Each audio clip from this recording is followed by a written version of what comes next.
नमस्कार दोस्तों, मैं हूं पंडित सौंदर्य शर्मा और स्वागत करता हूं आप सभी का अपने YouTube चैनल पर।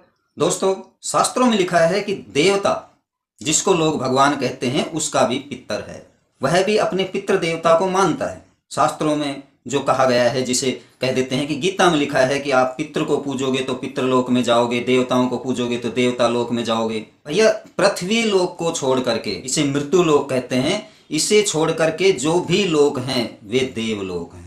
उन सब में देवता रहते हैं। पृथ्वी पर मैं क्यों कह रहा हूं? क्योंकि इसमें हम लोग रहते हैं। तो यदि आप सूक्ष्म में जाओगे, पृथ्वी पर मनुष्य रहते हैं। पृथ्वी का देवता पृथ्वी पर रहने वाला मनुष्य ही है। इस पृथ्वी पर जो रह रहे हैं वो सब देवता हैं। आप बताओ, देवता का मतलब क्या है? आरंभिक में जाओ तो जो ऋषि हैं उनसे सभी का जन्म हुआ है, ऋषियों से ही आरंभिक है।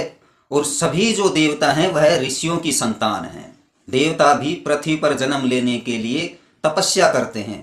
ये तपस्या से पार नहीं पड़ती है तो कोई ना कोई अपराध करते हैं, जिसको बोलते हैं कि वो कोई हीन कार्य करते हैं। तब उनको ऋषियों से श्राप मिलता है। ऋषि उन्हें श्राप देते हैं कि जाओ तुम पृथ्वी पर जन्म लो। यहाँ पर आकर के जो देवता होते हैं वह देवजनित कार्य करते हैं उस श्राप को काटने के लिए। वो हीन कार्य नहीं करेंगे, वो अच्छा कार्य करेंगे ताकि उन्हें पुनः वो जहाँ से आए हैं वहाँ पर जाएं। जिसकी जैसी भावना होगी वह वैसे ही कार्य करेगा। ये कह देना कि भैया श्रेष्ठ व्यक्ति है, वह उसके श्रेष्ठ ही कार्य होंगे, उसके श्रेष्ठ ही विचार होंगे, वह हीन कार्य करेगा ही नहीं, क्योंकि वह देवता है। वह देवलोक से आया है और देवलोक को ही जाएगा। पितृ को पूजोगे, पितृलोक में जाओगे। क्यों ना जाए भाई? किसने नहीं पूजा पितृ को? ये बता दो मेरे को। तो आप, राम ने नहीं पूजा, कृष्ण ने नहीं पूजा। जो 9 कला तक, वैसे कहा गया है कि 8 कला तक मनुष्य होता है, लेकिन 9 कला भी एक शास्त्र में लिखा है। 9 कलाधारी जो मनुष्य इस पृथ्वी पर रहते हैं वे सभी देवता हैं। राम भी 9 कलाधारी ही था। पितृ पूजने से पितृलोक में भैया जाएंगे। जो हमारे बड़े बूढ़े थे, बाबा दादा, जो अन्य जो हमने देखे हैं, हमारे साथ में यहाँ रहे, हमने उनसे बातें की है, उनके साथ में खेले, उनके साथ में खाए हैं, उनसे लड़े हैं, घुले हैं, प्यार किया है, तो हम तो भैया उन्हीं के लोक में जाएंगे। वो बहुत अच्छे थे, मैं पहले भी कह चुका हूँ। क्यों ना जाएं पितृलोक में? क्यों ना पूजें पितरों को? और पितृ पूजने से होगा क्या?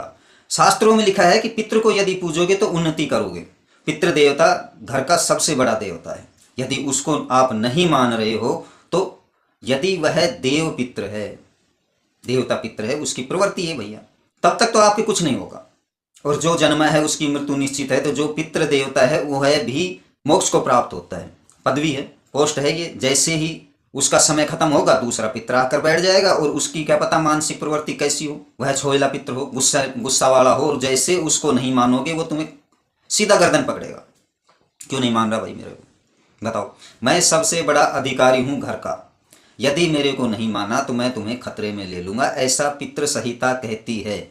जब पितृ देवता आपका जो है वह कह क्या रहा है पितृ संहिता में, सुनो, पढ़कर देख लो आप। पितृ संहिता में पितृ साहब कहता है कि मेरी एक तिथि है अमावस्या तिथि, मैं चतुर्दशी की रात को तुम्हारे घर आता हूँ और देखता हूँ। बोलते हैं कि इंस्पेक्टर बन करके पितृ आता है।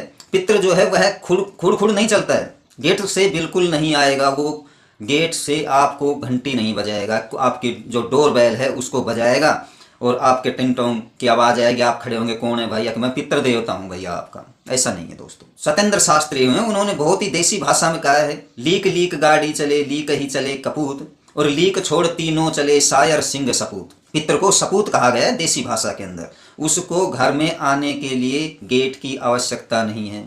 वह यदि मानोगे, प्रेम से उसको मानोगे, तो पितृ घर में आएगा और घर की उन्नति करता है। किसने नहीं माना? अत्रि ऋषि का जो वंशज दयासुर हुआ है उसने पितृ को माना है। कणव ऋषि की संतानों ने पितृ को माना है। वशिष्ठ ऋषि की संतानों ने पितृ को माना है। जो अर्यमा पितृ हैं वो वशिष्ठ के पितृ हैं, ये नाम में वो हो जाता है।